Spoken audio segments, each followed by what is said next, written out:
കേരളത്തിലെ 99% ആൾക്കാരും current bill കയ്യിൽ കിട്ടിക്കഴിഞ്ഞാൽ ആദ്യം നോക്കുന്നത് തന്റെ എമൗണ്ടാ. എന്തിനാ? കഴിഞ്ഞ മാസത്തേക്കാൾ ഈ മാസം കുറവാണോ എന്ന് അറിയാം. ഇത് തന്നെ ആ സുഹൃത്തെ ഞാനും നിങ്ങളും ചെയ്യുന്നത്. ഈ മാസം കേരളത്തിലെ മുഴുവൻ കൺസ്യൂമേഴ്സിനും നിങ്ങൾ ബില്ലെടുത്ത് നോക്കിയാൽ അറിയാം, ACD എന്ന് പറഞ്ഞ് നമ്മളറിയാതെ എന്തിനാണെന്നറിയാതെ എന്ത് മാനദണ്ഡത്തിലാണ് കൂട്ടിയത് എന്നറിയാതെ 100 കണക്കിന് രൂപ കൂട്ടിയിട്ടുണ്ട്. സുഹൃത്തെ, നിങ്ങളുടെ ബില്ലിലും കൂട്ടിയിട്ടുണ്ട്. പെട്ടെന്ന് പോയി ബില്ലെടുത്തോണ്ട് വന്നോ, എന്നിട്ട് ഞാൻ ഈ പറയുന്ന കാര്യങ്ങളെല്ലാം ഒന്ന് ചെക്ക് ചെയ്തു. എന്റെ കയ്യിലിരിക്കുന്ന ബില്ലിന്റെ ഓരോ പിരിവും ഞാനിപ്പം വായിക്കാം. എനർജി ചാർജ് എന്ന് വെച്ചാൽ ഊർജം, നമ്മുടെ ഇലക്ട്രിസിറ്റിയിൽ നിന്ന് നമുക്ക് തരുന്ന എനർജിയുടെ ചാർജ് 1594 രൂപ 45 പൈസ. ഇതാണ് എന്റെ കയ്യിലിരിക്കുന്ന കറണ്ട് ബില്ലിന്റെ കൺസ്യൂമർ ഉപയോഗിച്ച ചാർജ്. അയാളുടെ ബില്ല് എത്രയാണെന്നറിയാമോ? 2722 രൂപ. 1200 രൂപ കൂടുതലാണ്. സംഭവം മനസ്സിലായി. ഇപ്പൊ നമ്മൾ കടയിൽ നിന്ന് 5 കിലോ അരി മേടിക്കുന്നു. 1 കിലോ അരിക്ക് 50 രൂപയാണെന്നുണ്ടെങ്കിൽ 5 കിലോ അരിക്ക് 250 രൂപ കൊടുത്താൽ പോരെ? 250 അല്ല, ഇതിന്റെ കൂടെ 500 രൂപയും കൂടെ വേണം എന്ന് പറഞ്ഞാലോ? അതെന്തിനാണെന്ന് നമ്മൾ ചോദിക്കും അല്ലേ? നമ്മൾ എപ്പോഴെങ്കിലും KCBയിൽ ഇങ്ങനെ ചോദിച്ചിട്ടുണ്ടോ? ഞാനും നിങ്ങളും ഉൾപ്പെടെ എല്ലാവരും ലാസ്റ്റ് ഡേറ്റിൽ ഫീസ് ഊരുമെന്ന് പേടിച്ച് അടച്ചുകൊണ്ടിരിക്കുമല്ലേ? ഈ സുഹൃത്തിന്റെ 1594 രൂപ 45 പൈസ എനർജി ചാർജ് ഉണ്ടായിട്ട് പുള്ളിക്ക് കിട്ടിയിരിക്കുന്ന ബില്ല് 2722 രൂപ. 1200 രൂപ അധികമായി പിടിച്ചിട്ടുണ്ട്. എന്തിന്? ഇനിയിപ്പോ എന്തിനാണ് പിടിച്ചതെന്ന് ഞാൻ പറഞ്ഞത്. ഇനി ഡ്യൂട്ടി, അതിന്റെ ഡ്യൂട്ടി 10%, അത് 159 രൂപ 45 പൈസ. തീർന്നില്ല, അടുത്തത് കേൾക്കണം. അടുത്ത ഫ്യൂവൽ ചാർജ് 31 രൂപ 51 പൈസ. എന്ത് ഫ്യൂവൽ ചാർജ്?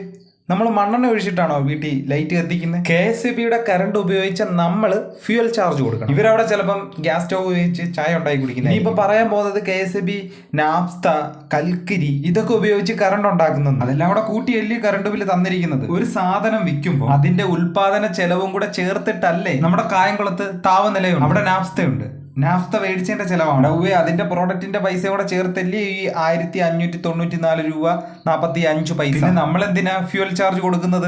തീർന്നില്ല, ഇനി ഒരു ചെറിയൊരു ഫിക്സഡ് ചാർജ് ഉണ്ട്. ചുമ്മാ വെറുതെ ഒരു 240 രൂപ. സുഹൃത്തെ, ഇനിയെങ്കിലും നിങ്ങൾ നിങ്ങളുടെ കറണ്ട് ബില്ല് എടുത്തത് നോക്ക്, ഇതൊക്കെ ഉള്ളയാണോ? എന്തിനു കൊടുക്കണം നമ്മൾ ഫിക്സഡ് ചാർജ്? നമ്മളൊരു പ്രൊഡക്റ്റ് വാങ്ങുകയാണ്, ഒരു സാധനത്തിന് എനർജി ഇടാം. അയാൾ ഉപയോഗിക്കുന്ന എനർജിയുടെ കാശ് കൂടാതെ ഡ്യൂട്ടി പോട്ടെ, സമ്മതിക്കും. ഫ്യൂവൽ ചാർജ് അറിയില്ല, ഫിക്സഡ് ചാർജ് എന്തിന്? തീർന്നില്ല, ഇനിയും ഉണ്ട്. മീറ്റർ റെന്റ് 12 രൂപ. ഓർക്കുന്നുണ്ടോ ഈ മീറ്റർ ആരുടെയാന്ന്? നിങ്ങളുടെയാ, നമ്മുടെയാ ഈ മീറ്റർ. നമ്മൾ കണക്ഷൻ എടുത്തപ്പം നമ്മൾ വില കൊടുത്ത് മേടിച്ചതാ മീറ്റർ. നമ്മൾ പൈസ കൊടുത്ത് മേടിച്ച മീറ്ററിന് നമ്മൾ വാടക കൊടുക്കണം. നമ്മുടെ വീട്ടിൽ ഒരു സ്കൂട്ടർ ഉണ്ടെന്ന് വെച്ചു, ഈ സ്കൂട്ടറിന് മാസം തോറും വാടക കൊടുക്കണമെന്ന് MPD പറഞ്ഞാൽ പോയി പണി നോക്കാൻ പറയും ഇല്ലേ? ഇനി അടുത്തതാണ് കോമഡി.